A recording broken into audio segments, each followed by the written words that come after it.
The squatters who had stolen Susan Bellamy's home were laughing at her through the window. A 78-year-old widow collapsed on her own front lawn, tears streaming down her face, hands clasped together like she was praying for a miracle. The police had already come and gone. "Nothing we can do," they'd said. The three strangers inside, James, Cole, and Mary, knew they were untouchable. They had no idea that 40 years ago, Susan's late husband had saved the life of a teenage boy who grew up to become one of the most feared Mafia bosses in the state. And right now, that man was on his way. What Marcel Kingston did when he arrived wasn't violent. It wasn't illegal. It was absolutely brilliant. Susan had buried her husband Edward just 3 days before.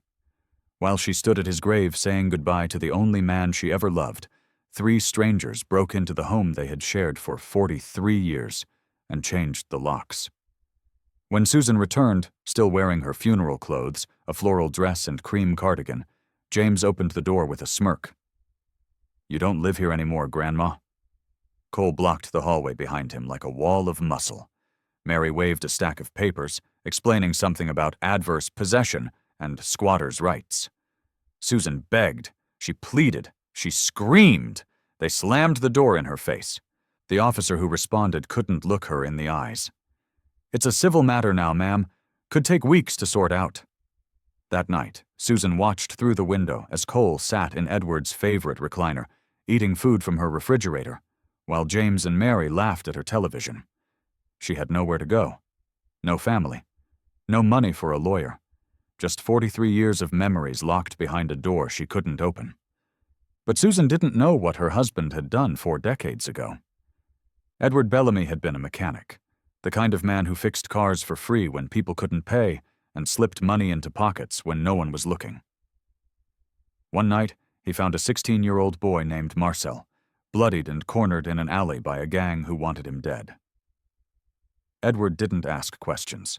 He grabbed a tire iron, stepped between the boy and the knives, and drove him to safety. Before Marcel got out of the truck, Edward pressed $40 into his hand and said something the boy would carry for the rest of his life. "Every man deserves a second chance." That boy became Marcel Kingston, and he never forgot. If you're already hooked, smash that like button so this story reaches more people. Now watch what happens next. The morning after Susan's worst night, a neighbor named Mrs. Patterson saw her slumped on the lawn, face buried in her hands. Mrs. Patterson made one phone call to her nephew, a man who worked for Marcel Kingston. Within an hour, the message reached Marcel's desk. His expression went cold. He asked one question. "Edward Bellamy's wife?" Then he stood up from his chair. "Get the cars." The quiet suburban street had never heard a sound like it. 3 black SUVs rolling slowly down the road, engines growling low. Neighbors pulled back their curtains. Children stopped playing. From the lead vehicle stepped a man who made the air feel heavier. Mid-40s, muscular, dark hair slicked back, a trimmed beard framing a jaw that looked carved for intimidation. Tattoos crawled up both arms beneath a black leather vest. Behind him, 2 enforcers emerged like shadows given form, one bald with arms folded across a chest the size of a refrigerator, the other bearded and expressionless, the kind of men who didn't need to speak to make a point. But Marcel didn't look at the house. He walked straight to Susan, still crumpled on the grass, and lowered himself to one knee. Gently, he reached out and took her trembling hands. "Mrs. Bellamy," he said softly. "I'm Marcel. Your husband saved my life when I was 16 years old." Susan's red-rimmed eyes went wide, her lips parted, but no words came. Through tears, she told him everything.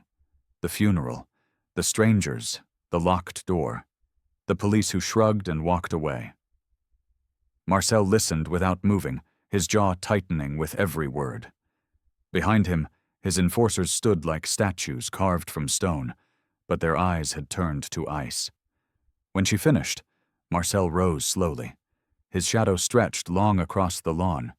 He turned toward the window where James, Cole, and Mary were watching. James tried to hold his smirk, but it was already crumbling. Cole had stepped back from the glass. Mary had gone pale as a sheet. Marcel straightened his vest. He didn't raise his voice. He didn't crack his knuckles. He simply looked at his men and said quietly, "Let's go have a conversation. If you want to see how this satisfying ending plays out, subscribe and keep watching. What Marcel does next will stay with you." 3 days earlier, the sky had been gray, as if even the heavens couldn't find the energy to shine on such a hopeless morning. Susan Bellamy sat in the front pew of St. Michael's Church, her hands folded in her lap, her eyes fixed on the closed casket at the altar. Oak with brass handles. Edward would have called it too fancy. He would have wanted something simple, something practical, something that didn't cost their savings. But Susan had insisted.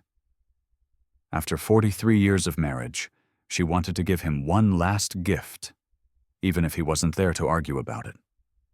The pews behind her were nearly empty. She didn't turn around to count, but she could feel the hollow space at her back, the absence of bodies, the silence where there should have been murmuring and shuffling and the rustle of tissues. A few neighbors had come, Mrs. Patterson from 3 houses down, the Hendersons, who used to bring over casseroles when Edward was too sick to leave his bed. A couple of men from the auto shop where Edward had worked 30 years ago, their faces weathered and unfamiliar now. That was it. Maybe 12 people in a church that could hold 200. Susan had expected more. Not a crowd, but something. Edward had spent his whole life helping people. He had fixed cars for single mothers who couldn't afford the bill. He had taught teenage boys how to change their oil, how to check their brakes, how to be useful with their hands. He had loaned money he never asked back, and given advice that actually worked. For decades, people had called him the best mechanic in town, the most honest man they knew, the one you went to when everything else failed. But people forget. That was the truth Susan learned sitting in that empty church. People forget the hands that helped them. They move away. They get busy. They send a card instead of showing up, or they don't send anything at all. And when the man who gave so much finally closes his eyes for the last time, the world just keeps spinning like he was never there. The pastor spoke, but Susan barely heard the words. Something about eternal rest. Something about God's grace. She nodded when it seemed appropriate, dabbed her eyes with the tissue she had been clutching since morning, and tried to remember how to breathe.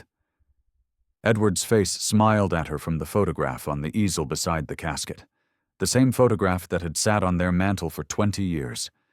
He looked younger in it, stronger.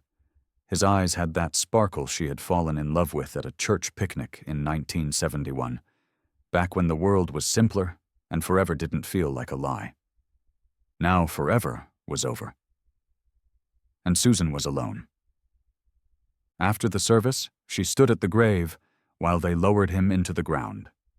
The few attendees offered their condolences, hugged her gently, promised to call and check in. Susan thanked them with a voice that didn't sound like her own. She watched them walk away to their cars, to their families, to their lives that would continue without interruption. When the last car pulled out of the cemetery parking lot, she was still standing there, staring at the mound of fresh dirt, unable to make her feet move. An hour passed, maybe 2. The cemetery workers waited at a respectful distance, leaning on their shovels, checking their watches. Eventually, Susan whispered goodbye, touched the headstone that didn't have his name carved into it yet, and walked to the bus stop on legs that felt like they belonged to someone else. The ride home took 20 minutes. She watched the streets pass through the window, the same streets she and Edward had driven 1,000 times. The grocery store where they did their shopping every Sunday. The diner where he used to take her for pie after doctor's appointments. The corner where he had proposed, down on one knee in the rain, laughing because he had dropped the ring in a puddle. Every block held a memory. Every memory was a knife. When the bus stopped at her street, Susan stepped off and stood on the sidewalk, looking at the little house with the gray siding and the blue shutters. Their house. Her house now, she supposed, though it didn't feel like hers without him in it. The lawn needed mowing. Edward would have hated that. He took pride in the yard, spent every Saturday morning pushing that old mower back and forth until the grass looked like a golf course. Now it was overgrown and ragged, just like everything else. Susan walked up the driveway, climbed the 3 steps to the porch, and reached into her purse for her keys. Her fingers were still trembling from the funeral, still cold despite the Florida heat. She found the keyring, the one with the little silver heart Edward had given her for their 30th anniversary, and slid the key into the lock. It didn't turn. She tried again, thinking maybe her hands were shaking too much, maybe she wasn't pushing hard enough. But the key wouldn't budge. It went in, but it wouldn't turn, like the lock had been changed, like someone had... Susan's blood went cold. She stepped back and looked at the door, then at the windows. The curtains were different. Not her curtains, not the white lace she had hung 15 years ago. These were dark, heavy, pulled shut against the daylight. And then she heard it. Laughter. From inside her house. Voices she didn't recognize. Music playing from her living room. Susan's hand went to her chest. Her heart hammered against her ribs. She raised her fist and knocked on her own front door, 3 sharp raps that echoed in the still afternoon air. The laughter stopped. Footsteps approached. And when the door swung open, a stranger's face stared back at her with a smirk that made her stomach drop to her feet. The man standing in Susan's doorway was young, maybe late 20s, with sharp features and the kind of smile that made her skin crawl. He had dirty blonde hair pushed back from his forehead and eyes that looked at her like she was a joke he'd already heard. He was wearing a tank top she didn't recognize, shorts that weren't hers, and he was holding a beer that had definitely come from her refrigerator. "Can I help you?" he said, like she was a door-to-door salesman, like she was the intruder. Susan's mouth opened, but for a moment nothing came out. The shock had stolen her voice. She stood there in her funeral clothes, still wearing the cream cardigan she had put on that morning to bury her husband, and stared at this stranger standing in her home like he owned it. This is my house," she finally managed. "Who are you? What are you doing in my house?" The man, James, though she didn't know his name yet, leaned against the doorframe and took a long sip of his beer. Behind him, Susan could see into the hallway, and what she saw made her heart stutter. Another man stood there, bigger, much bigger, with arms like slabs of meat and a shaved head that gleamed under the hallway light. Cole. He had his arms crossed over his chest and was watching her with the bored expression of someone who had done this before. "Your house?" James said, raising an eyebrow. "I don't think so, Grandma. This is our house now." "No." Susan shook her head, her voice trembling. No. I've lived here for 43 years. My husband and I, we bought this house in 1982. I have the deed. You have nothing." A woman's voice cut through Susan's stammering. Mary appeared from somewhere deeper in the house, stepping around Cole with the casual confidence of someone who knew exactly what she was doing. She was maybe 30, dark-haired, with sharp cheekbones and a smile that didn't reach her eyes. In her hands, she held a stack of papers, and she waved them at Susan like a teacher scolding a child. "Adverse possession," Mary said, drawing out the words like she was savoring them. "Look it up. We've established residency. We have proof of occupancy, utility bills in our name, mail delivered here. As far as the law is concerned, we live here now." "And you?" She tilted her head, mock sympathy dripping from her voice. "You abandoned the property." "I didn't abandon anything." Susan's voice cracked. "I was at my husband's funeral. I was gone for 3 days." 3 days is all it takes, sweetheart. Mary tucked the papers under her arm and examined her fingernails. "You should have thought about that before you left your house empty." Susan felt the world tilting beneath her feet. This couldn't be happening. This couldn't be real.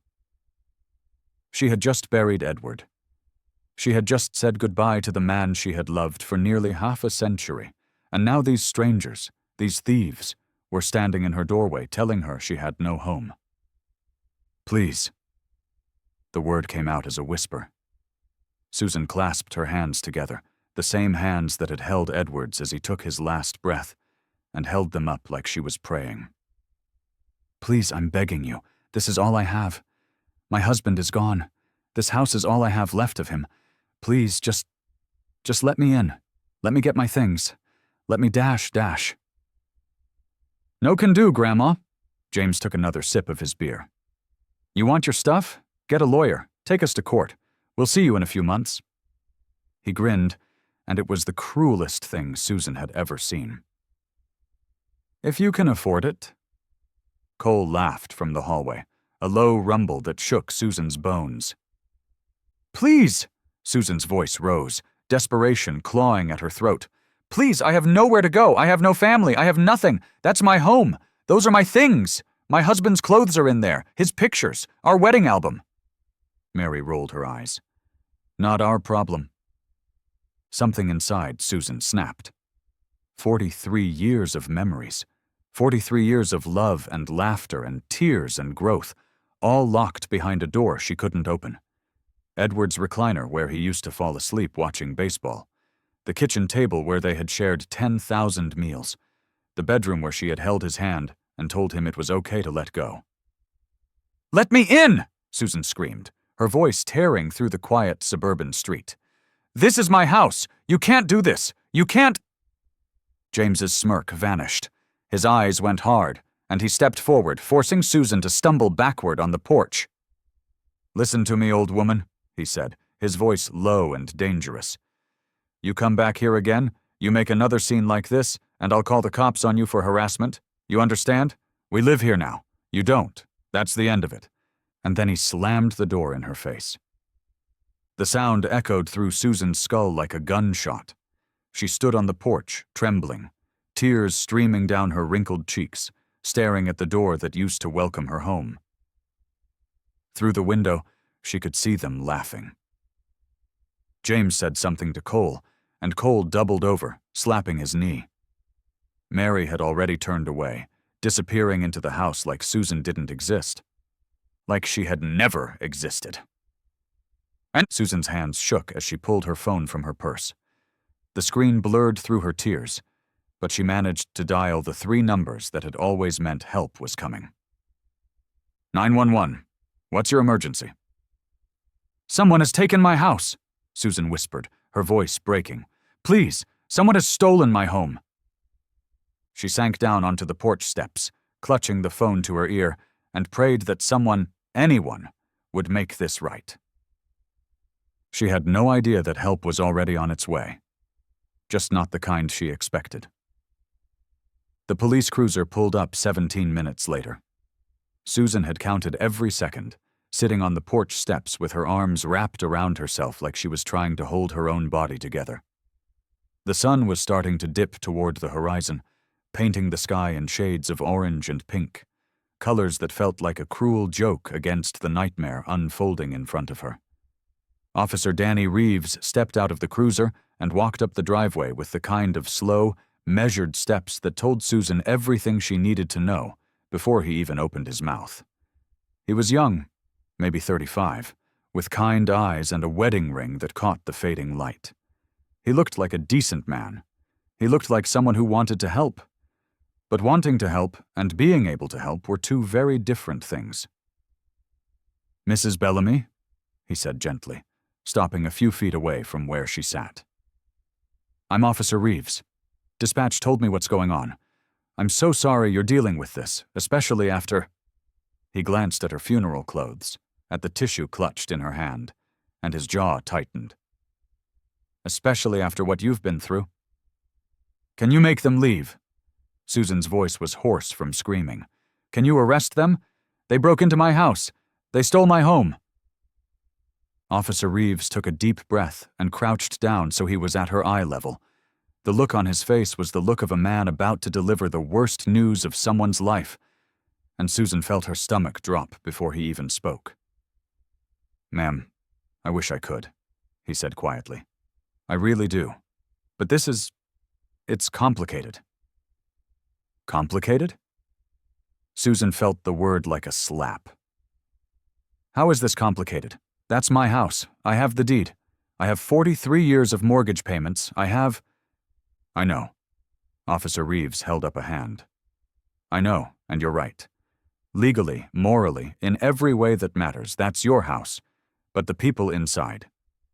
He paused, choosing his words carefully. "They've established what the law calls occupancy. They have mail coming here. They've changed the utilities into their names. They have paperwork that says they live here." "They've been here for 3 days." "I know." The officer's voice was pained. "But in Florida, once someone establishes residency, even fraudulently, removing them becomes a civil matter. Not criminal. I can't just drag them out, no matter how much I want to. If I did, I'd be the one breaking the law." Susan stared at him, trying to process words that didn't make sense. "So what am I supposed to do?" "Yeah, you'll need to file for an eviction through the courts. Get a lawyer, present your documentation, prove ownership." He hesitated. "The process usually takes a few weeks, sometimes longer depending on the backlog." "Weeks?" Susan's voice cracked. "I'm supposed to be homeless for weeks while those people live in my house? Sleep in my bed? Use my things?" Officer Reeves looked away. He couldn't meet her eyes. "I'm sorry, Mrs. Bellamy, I truly am. The system isn't built for situations like this. It's built to protect tenants from bad landlords, and people like—" He gestured toward the house. "People like them exploit it. They know exactly what they're doing." "Then why can't you stop them?" "Because my hands are tied." He stood up, and Susan saw the frustration in the set of his shoulders, the clench of his fists. "I can file a report. I can document everything you've told me. But until a judge signs an order, there's nothing I can legally do to remove them from that property." He handed her a card with a case number scrawled on the back. "Call this number tomorrow. Ask for the housing division. They can walk you through the process." He paused at the edge of the driveway and looked back at her with something that might have been shame. "I'm sorry. I really am." And then he got in his cruiser and drove away. Susan sat on the steps and watched the taillights disappear around the corner.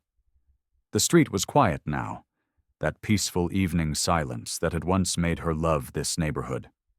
Sprinklers hissed in the distance. Somewhere, a dog barked. Normal sounds of a normal evening in a normal world that had stopped making sense. She didn't know how long she sat there. Minutes, maybe. Maybe an hour. The sky darkened from orange to purple to deep blue, and the lights inside her house flickered on, warm and golden, like a mockery of everything she had lost. Eventually, Susan stood on trembling legs and walked across the lawn to the living room window. She knew she shouldn't look. She knew it would only make the pain worse. But she couldn't stop herself. She had to see.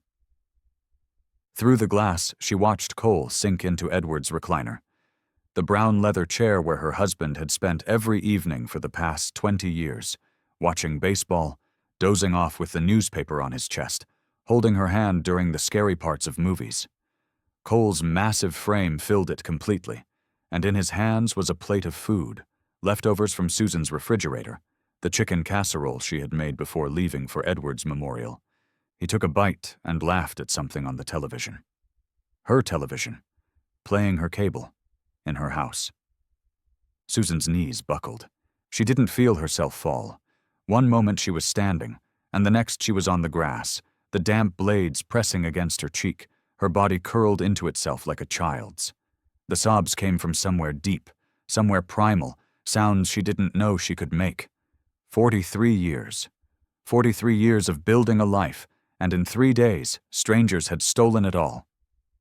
She lay there on her own front lawn, crying into the dirt, while the people inside her house laughed and ate and lived in the space that was supposed to be her sanctuary.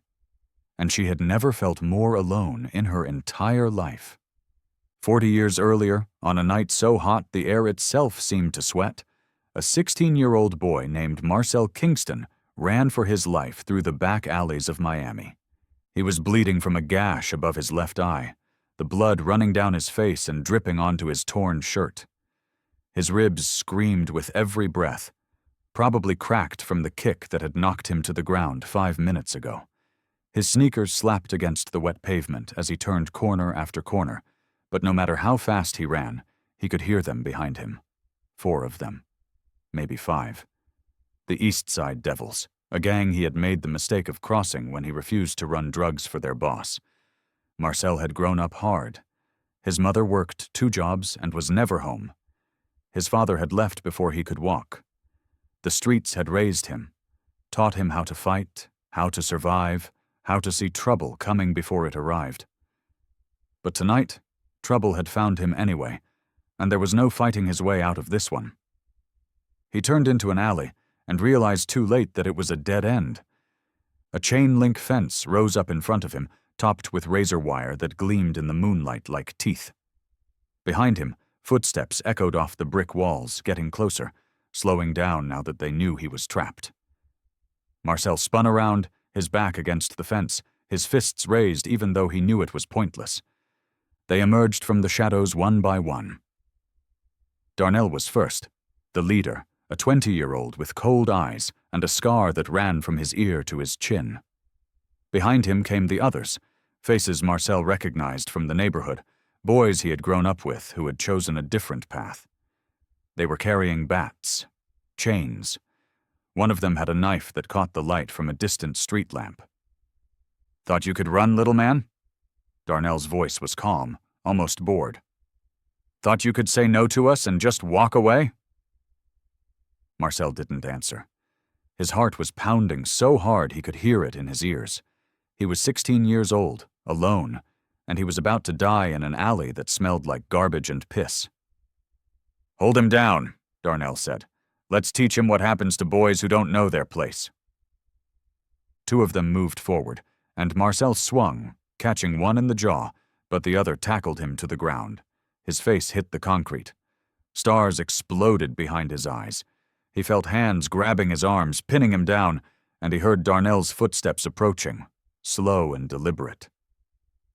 "Should have just done what you were told, Marcel. Now look at you." Marcel closed his eyes and waited for the first blow. It never came. Instead, he heard a sound that didn't belong. The rumble of an engine. Headlights swept across the alley, blinding everyone. A truck had pulled up to the entrance, blocking the only way out, and the driver's door swung open with a creak of old hinges. The man who stepped out was in his 40s, broad-shouldered, wearing oil-stained coveralls and work boots.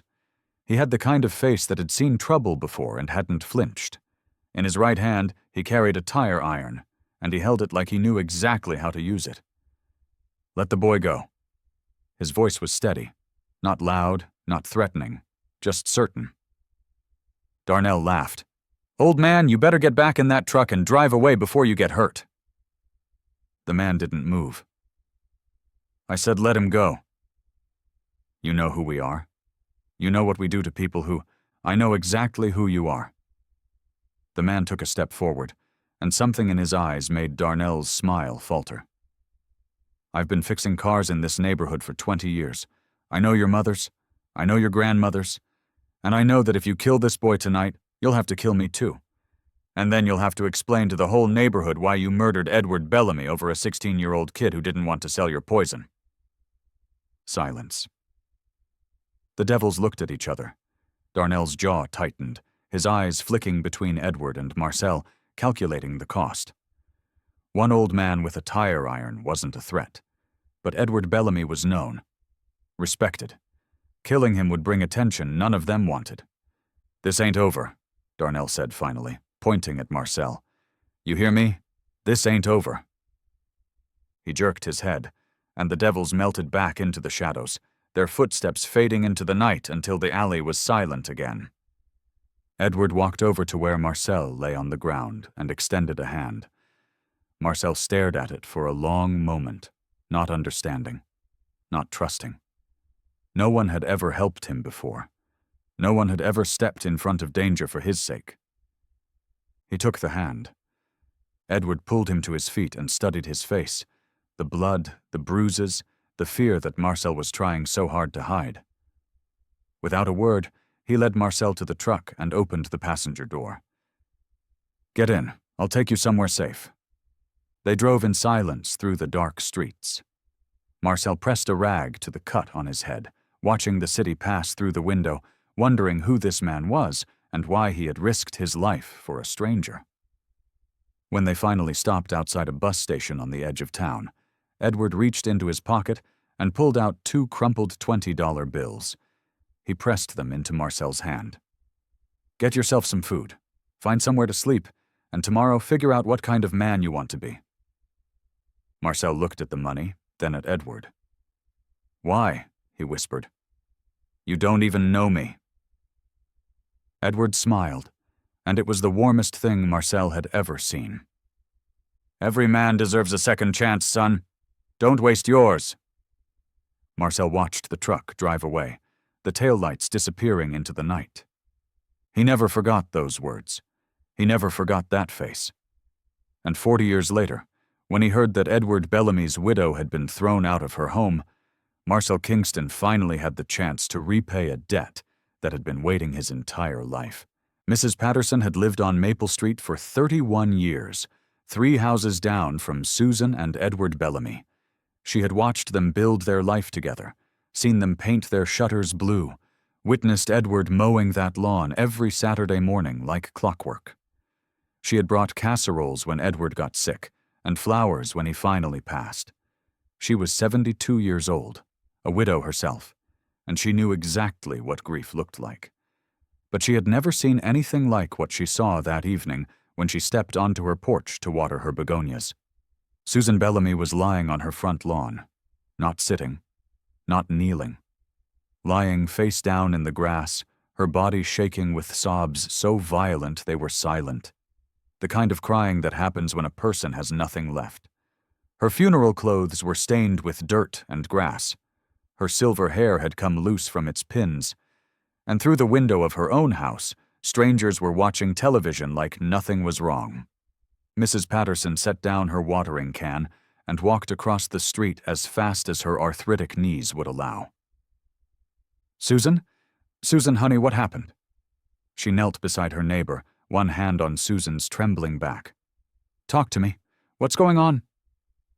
It took several minutes for Susan to form words. Between the sobs and the gasping breaths, she told Mrs. Patterson everything. The funeral, the changed locks, the squatters, the police officer who couldn't help, the system that had failed her completely. Mrs. Patterson listened with a face that grew harder with every sentence. She was a kind woman, a church-going woman, the type who believed in forgiveness and turning the other cheek. But there were limits, and watching these vultures prey on a grieving widow 3 days after she buried her husband went far beyond those limits. "You come with me," Mrs. Patterson said firmly, helping Susan to her feet. "You're going to sit in my kitchen, drink some tea, and let me make a phone call." Susan was too exhausted to argue. She let herself be led across the street, into Mrs. Patterson's warm house that smelled like lavender and fresh bread. She sat at the kitchen table, while Mrs. Patterson pressed a cup of chamomile into her hands, and she stared at the steam rising from the surface, wondering if she would ever feel warm again. Mrs. Patterson stepped into the hallway and pulled out her phone.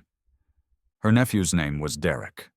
He was 45 years old, built like a linebacker, and he had made choices in his youth that had led him down roads Mrs. Patterson never discussed at church. She didn't know exactly what Derek did for a living, and she had learned long ago not to ask. But she knew who he worked for. Everyone in certain circles knew who Marcel Kingston was. Derek answered on the second ring. "Aunt Patty, everything okay?" "No, baby, everything is not okay." Mrs. Patterson's voice was tight with controlled fury. "I need you to get a message to your boss. Can you do that?" A pause. Derek had never heard his aunt sound like this. I mean, Yeah, I can try. What's going on? You remember Edward Bellamy, the mechanic who used to have the shop on 5th Street? Name sounds familiar. Why? His widow, Susan, is sitting in my kitchen right now. She just buried her husband 3 days ago, and while she was at the funeral, some lowlifes broke into her house and took it over. Squatters. They're claiming legal rights, and the police won't do anything about it. She's got nowhere to go, Derek. She's lost everything. Another pause, longer this time. That's messed up, Aunt Patty, but I don't know what Mr. Kingston would— You tell him the name, Mrs. Patterson interrupted. Edward Bellamy. You tell him that name and see what he says. I have a feeling he'll want to know. The line went quiet. Then, all right, I'll pass it along, but I can't promise anything. Just deliver the message, baby, that's all I'm asking. She hung up and returned to the kitchen, where Susan sat motionless, tears still sliding down her cheeks in silent rivers. Mrs. Patterson sat across from her and took her hands. Help is coming, Susan. I don't know what kind, but help is coming. 45 minutes later, the message reached Marcel Kingston. He was sitting in his office on the top floor of a building that officially housed an import-export company, though everyone who mattered knew better. The room was all dark wood and leather, tasteful art on the walls, a view of the Miami skyline glittering through floor-to-ceiling windows. Marcel was reviewing paperwork when his lieutenant, a man named Victor, knocked and entered. Boss, got a weird one. Derek Patterson, one of our guys on the south side, says his aunt called with some kind of emergency, something about squatters taking an old lady's house. Marcel didn't look up. And this concerns me, why? The old lady's name is Susan Bellamy. Her husband was Edward Bellamy, used to be a mechanic. Marcel's pen stopped moving. The room went very still. Slowly, Marcel raised his head. His face, usually an unreadable mask, had changed. Something flickered behind his eyes, something Victor had never seen before. It looked almost like pain. Edward Bellamy, Marcel repeated quietly. The mechanic on 5th Street. That's what Derek said. You know him? Marcel didn't answer. He set down his pen and stared at the wall, but Victor could tell he wasn't seeing the room. He was seeing something else. Somewhere else. A long time ago. Edward Bellamy's wife, Marcel said, and his voice was barely above a whisper. They took her home while she was burying him? That's what they're saying. Marcel stood up. The motion was slow, deliberate, and utterly terrifying. His jaw had tightened into a line of granite, his hands pressed flat against the desk. When he spoke again, his voice was calm, but it carried the weight of 40 years of debt and the kind of cold fury that made powerful men very, very afraid. Get the car. Victor didn't ask questions. He simply nodded and walked out. Marcel Kingston straightened his vest, rolled down his sleeves, and walked toward the door. Every man deserves a second chance, the old mechanic had told him once, and now it was time to repay that kindness with the only currency Marcel had ever truly understood. Maple Street had always been quiet, the kind of street where nothing happened, where the most exciting event of the week was someone getting a new mailbox or a teenager driving too fast past the stop sign. The houses were modest, the lawns were neat, and the neighbors minded their own business while still knowing everyone else's. That silence shattered at exactly 7:43 the next morning. Susan had spent the night on Mrs. Patterson's couch, drifting in and out of a sleep haunted by nightmares of locked doors and laughing strangers. She had woken before dawn, unable to stay still, and had walked back across the street to her own front lawn like a ghost returning to the place it died. She sat on the grass in the same spot where she had collapsed the night before, staring at her house, watching the curtains for any sign of movement. The squatters were still asleep. They had stolen her sanctuary, and now they were resting peacefully inside it, while she sat in the dirt like a beggar outside her own door. She heard the engines before she saw anything. A low rumble, distant at first, like thunder rolling in from somewhere far away. But the sky was clear, not a cloud in sight, and the sound wasn't fading. It was getting closer, louder, the kind of deep, throaty growl that made the air itself vibrate. Susan raised her head. At the end of the street, 3 black SUVs turned the corner in perfect formation. They moved slowly, deliberately, like predators who knew their prey couldn't escape. The chrome on their grills gleamed in the morning sunlight. The windows were tinted so dark they looked like holes cut into the fabric of the world. Neighbors began to appear. Mrs. Henderson across the street, still in her bathrobe, pushed back her curtain and stared. Old Mr. Kimball, 2 doors down, stepped onto his porch with his coffee mug frozen halfway to his lips. The Martinez kids, waiting for the school bus at the corner, stopped their chatter and watched with wide eyes as the convoy rolled past. The SUVs stopped directly in front of Susan's house. For a long moment, nothing happened. The engines idled, rumbling like the heartbeat of something massive and patient. Susan's own heart was pounding so hard she could feel it in her throat.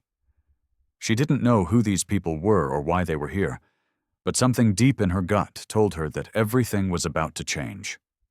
The driver's door of the lead vehicle swung open. The man who stepped out made the air feel different, heavier, charged with something electric and dangerous. He was in his mid-40s, with dark hair slicked back from a face that looked like it had been carved from stone by someone who didn't believe in soft edges. A neatly trimmed beard framed a jaw that could have cut glass. His arms were covered in elaborate tattoos, intricate patterns, and images that told stories Susan couldn't read, and they flexed beneath the short sleeves of a black t-shirt as he adjusted the leather vest he wore over it. But it was his eyes that made Susan's breath catch. They were dark, almost black, and they held the kind of calm that only came from absolute certainty. This was a man who had walked into rooms full of enemies and walked out alone. A man who had ended negotiations with a single glance. A man whose name was whispered in places where normal people never went. Marcel Kingston surveyed the street like he was assessing a battlefield. Behind him, 2 more men emerged from the second SUV.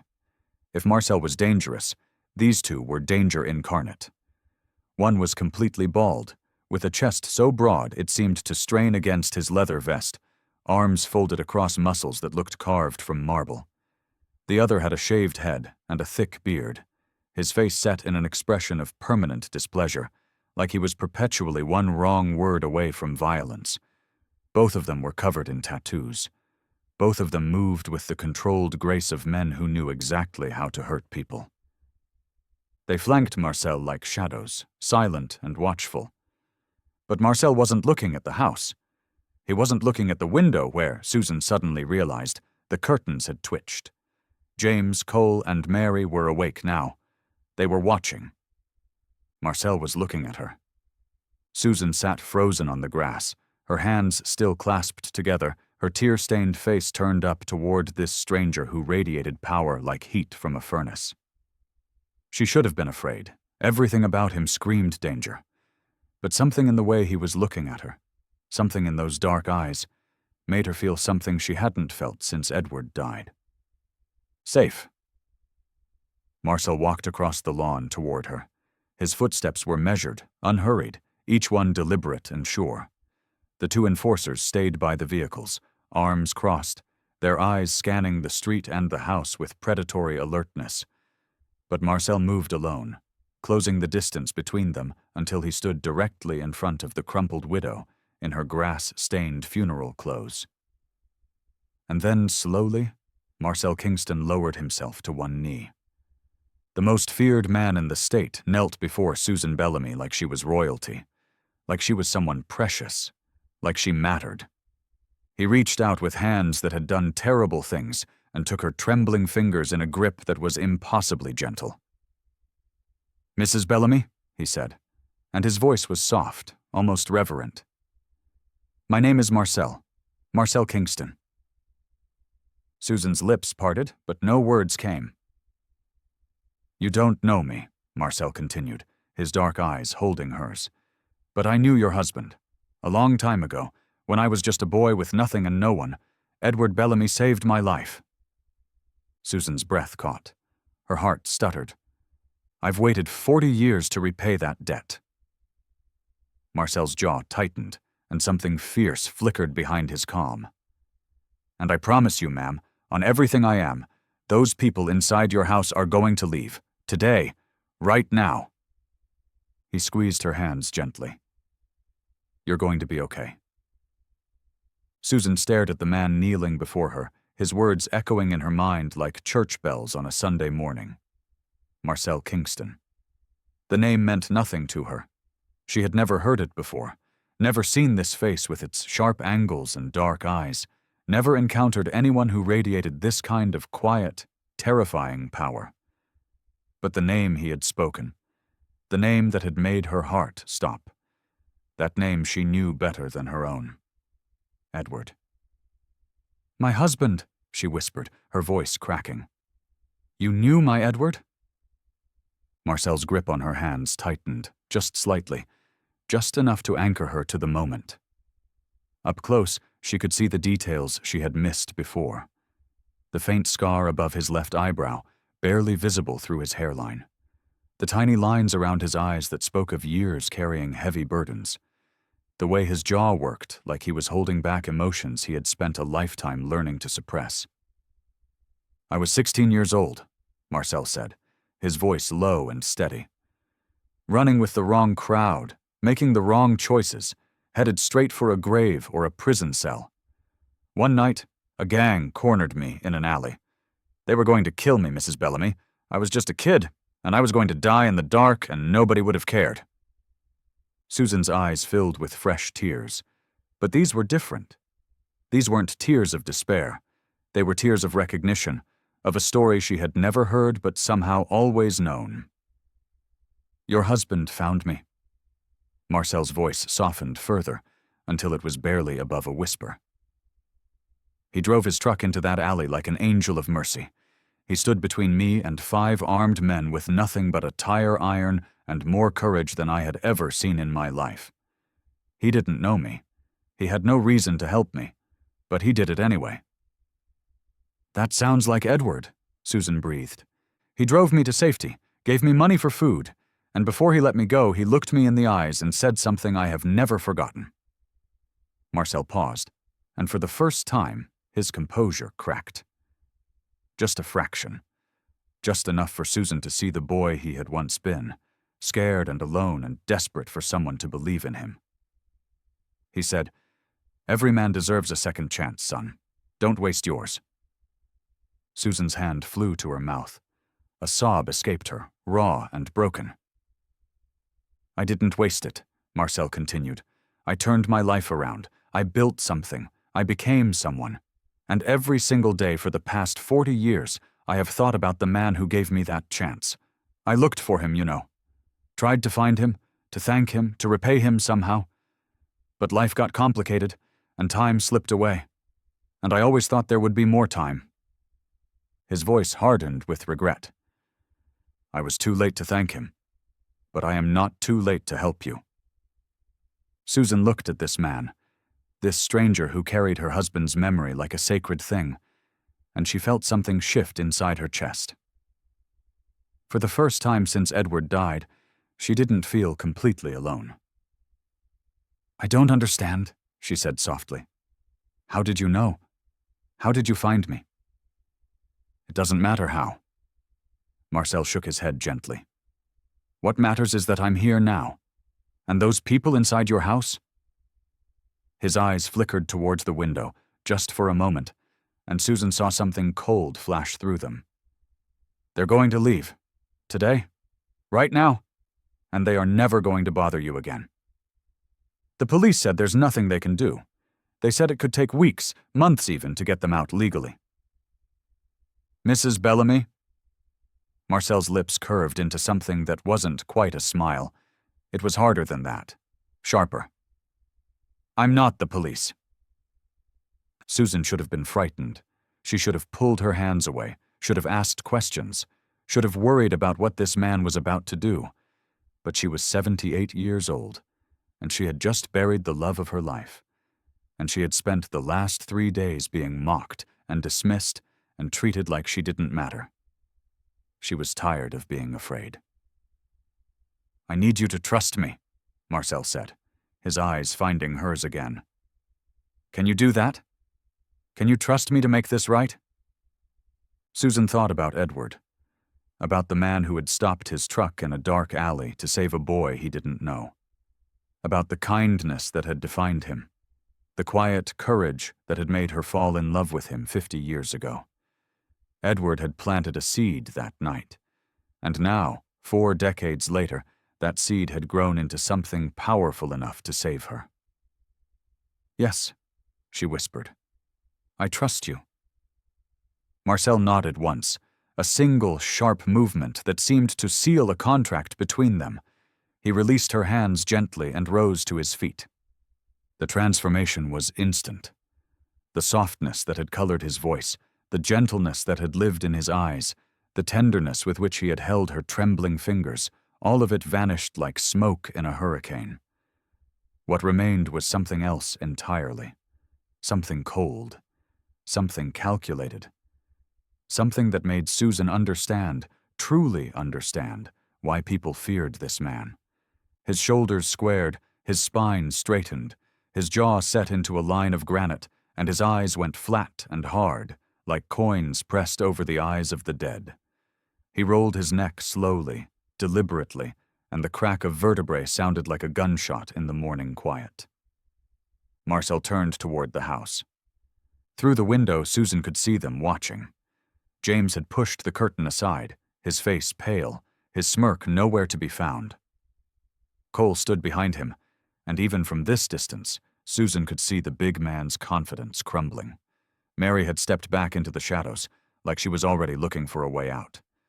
Marcel's enforcers moved forward without a word, flanking their boss like wolves falling into formation behind their alpha. "Mrs. Bellamy," Marcel said without turning around, his voice carrying a weight that made Susan shiver. "I'd like you to stay right here. This won't take long." And then Marcel Kingston walked toward the house, and the last thing Susan saw before he reached the door was the squatters' faces crumbling from fear into something much, much worse. Absolute terror. Marcel didn't walk to the front door. He walked to the window. It was a deliberate choice, and everyone watching understood why. The door was a barrier, a place where squatters could hide behind locks and legal loopholes and pretend they had power. The window was glass, fragile, transparent, a reminder that nothing, absolutely nothing, separated them from what was coming. James stood behind that glass with his hand still gripping the curtain, frozen in place like a deer caught in headlights. The smirk that had lived on his face for 3 days was gone now, replaced by something twitchy and uncertain. Cole loomed behind him, his massive frame suddenly looking less like muscle and more like dead weight. Mary had retreated further into the room, her sharp eyes darting toward the back of the house, already calculating escape routes. Marcel stopped 3 feet from the window and smiled. It was the most terrifying thing Susan had ever seen. Not because it was cruel or mocking or violent, because it was warm. Genuine, even. The smile of a man who held all the cards and knew it. "Good morning," Marcel said, his voice carrying clearly through the glass. Calm, conversational, like he was greeting neighbors at a block party. "My name is Marcel Kingston. I don't believe we've been introduced." James's face went white. His mouth opened, closed, opened again. "Kingston?" he managed. "Marcel Kingston?" "I see my reputation precedes me." Marcel's smile widened slightly. "That's going to make this conversation much easier." Cole took a step back from the window. Mary had stopped moving entirely, her face frozen in an expression of dawning horror. "Here's the situation," Marcel continued, clasping his hands behind his back like a professor beginning a lecture. "You've taken something that doesn't belong to you. The home of a 78-year-old widow. A woman who buried her husband 3 days ago while you were changing her locks and stealing her sanctuary. Now, I understand that legally, you think you're protected. Squatters' rights, adverse possession. All those lovely little loopholes that let parasites feed on the vulnerable. He tilted his head slightly, still smiling. But here's what you need to understand about me. I don't operate within the legal system. I operate around it, and I have resources that make your little paperwork games look like children playing house. James found his voice, though it came out thin and reedy. You can't do anything to us. We have rights. If you touch us, we'll call the cops. We'll touch you. Marcel laughed softly, and the sound made Susan's blood run cold even from across the lawn. James, I'm not going to touch you. I'm not going to hurt you. I'm not going to do anything that would give you grounds for a police report or a lawsuit. That's not how I work. He leaned slightly closer to the glass. What I'm going to do is much, much worse. I'm going to make phone calls. You see, I have friends in the county assessor's office, friends in the IRS, friends in the state attorney's office who owe me favors they'd rather not have called in. By this time tomorrow, every tax return you've ever filed will be under audit. Every parking ticket you've ever ignored will have a warrant attached.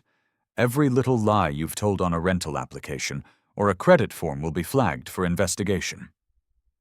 James's face had gone from white to gray. That's just the beginning, Marcel continued pleasantly. I have associates in collections agencies who specialize in finding debts people thought were forgotten.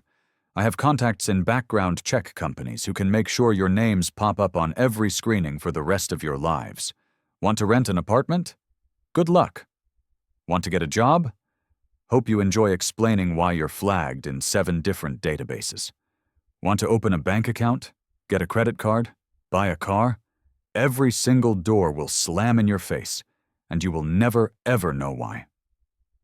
Mary made a small sound, something between a whimper and a gasp. And that's still not the worst part. Marcel's smile faded, and what replaced it was something cold and absolute. The worst part is the attention, because once I make it known that you targeted the widow of a man who was very important to me, there won't be a corner of this state where you can hide. Not a motel room, not a shelter, not a bus station. Everywhere you go, someone will know your faces. Someone will be watching. And you will spend the rest of your lives looking over your shoulders, wondering when the next knock on the door is going to be something you can't run from. Silence. James's hands were shaking visibly now. Cole had backed up until he was pressed against the far wall. Mary looked like she might vomit. Marcel let the silence stretch for a long moment. Then, slowly, his smile returned. He said, his voice lightening like the sun breaking through storm clouds. You can leave now. Right now. Walk out that door. Get in whatever vehicle brought you here and drive away. No audits, no flags, no attention. This stays a moving day, nothing more. You forget this address ever existed, and I forget your names ever crossed my desk. He spread his hands in a gesture of magnanimity. That's my offer. Take it or leave it. You have 30 seconds to decide. James looked at Cole. Cole looked at Mary. Mary was already moving toward the hallway. This is bull, James started. Marcel's enforcers stepped forward. They didn't speak. They didn't crack their knuckles or make threats. They simply moved, 2 mountains of muscle and ink and barely contained violence, and their shadows fell across the window like an eclipse. James broke. His shoulders sagged. His chin dropped. The last shred of defiance crumbled from his face like old paint peeling from a wall. He stepped back from the window and turned to the others. Get your stuff, he said, his voice hollow. We're leaving. Marcel watched them scramble. Then he turned back toward Susan, still kneeling on the grass, and gave her a small nod. The offer had been accepted. They moved like rats fleeing a sinking ship. James was the first one out the door, a duffel bag clutched to his chest, his eyes fixed on the ground like he couldn't bear to look at anyone. Cole followed close behind, his massive frame somehow diminished, shoulders hunched, carrying a backpack that probably contained everything he had brought into Susan's home. Mary came last, dragging a rolling suitcase, her face tight with humiliation and barely suppressed fury. She shot one venomous glance toward Marcel as she passed, but whatever words she wanted to say died in her throat when his enforcers shifted their weight in her direction. None of them looked at Susan. They piled into a beaten-up sedan parked around the corner, a car Susan hadn't even known was there, and within 60 seconds, the engine roared to life, and they were gone. The sound of the vehicle faded down Maple Street, turned at the corner, and disappeared into the morning like a bad dream dissolving in sunlight. Susan sat on the grass, unable to move, unable to process what had just happened. 3 days of nightmare ended in less than 30 minutes by a man she had never met, a man her husband had saved 4 decades ago in an alley she never knew existed. Marcel turned to his men and spoke quietly. "Sweep the house. I want to know what they damaged and what they took. Fix what you can. Document the rest." The enforcers nodded and moved toward the front door with surprising grace for men their size.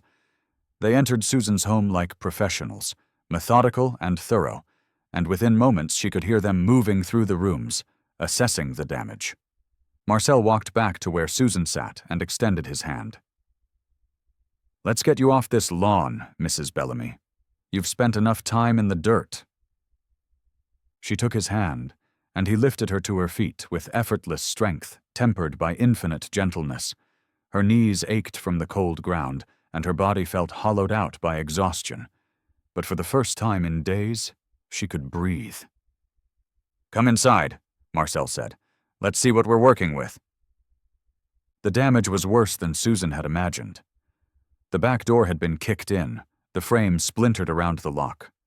Garbage littered the kitchen, dirty dishes piled in the sink, empty beer cans scattered across the counter. The living room smelled like stale smoke and unwashed bodies. Edward's recliner had a stain on the armrest that made Susan's stomach turn. But it was still her home.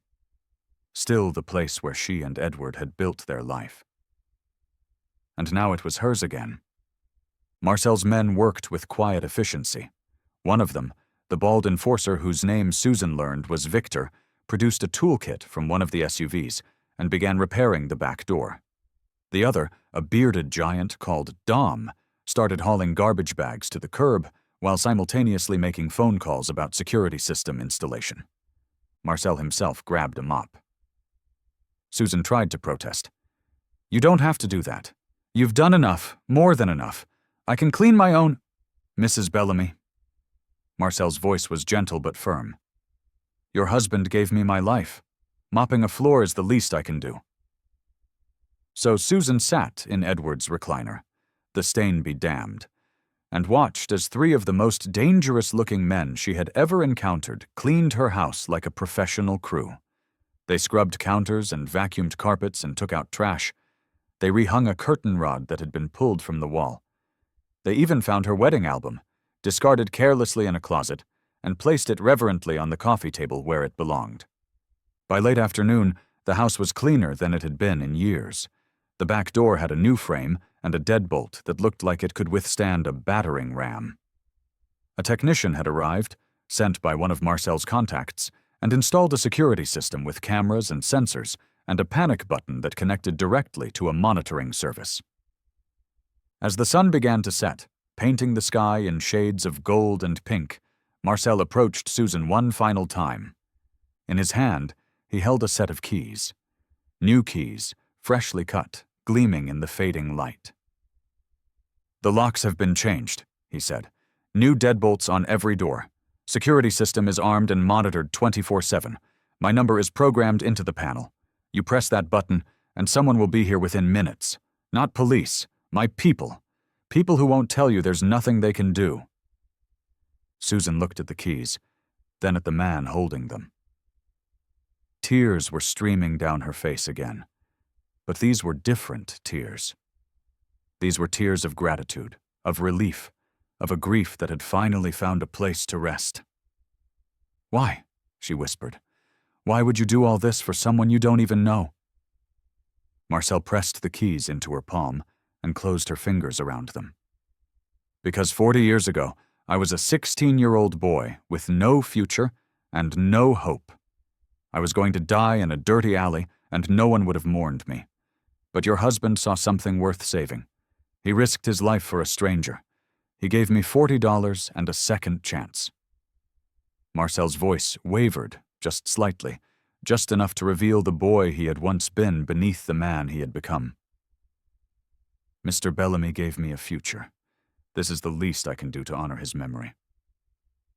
Susan couldn't help herself. She stepped forward and wrapped her arms around Marcel Kingston, this terrifying, powerful man who had descended on her street like an angel of vengeance, and she hugged him with every ounce of strength her 78-year-old body possessed. Marcel stiffened for just a moment. Then his arms came around her, gentle and protective, and he held her while she wept against his chest. "Thank you," she sobbed. "Thank you, thank you, thank you." "You're welcome, Mrs. Bellamy." His voice was thick. "You're welcome." When they finally separated, Marcel's men were waiting by the SUVs, giving them space, their hard faces softened by something that might have been respect. Marcel stepped back, straightened his vest, and nodded toward the front door. "Go home, Mrs. Bellamy. It's yours again. And if anyone ever bothers you for any reason, you call that number, day or night. I'll be here." Susan walked up the steps to her porch. She slid the new key into the new lock, and it turned smoothly, perfectly, like coming home should always feel. She pushed open the door and stepped inside, into the house she and Edward had built together, the house that held 43 years of memories and love and laughter. Behind her, Marcel's SUVs pulled away from the curb, their engines fading into the twilight. Susan closed the door, locked it, and pressed her back against it as fresh tears rolled down her cheeks. She was home. Finally, blessedly, impossibly home, and she was never alone again.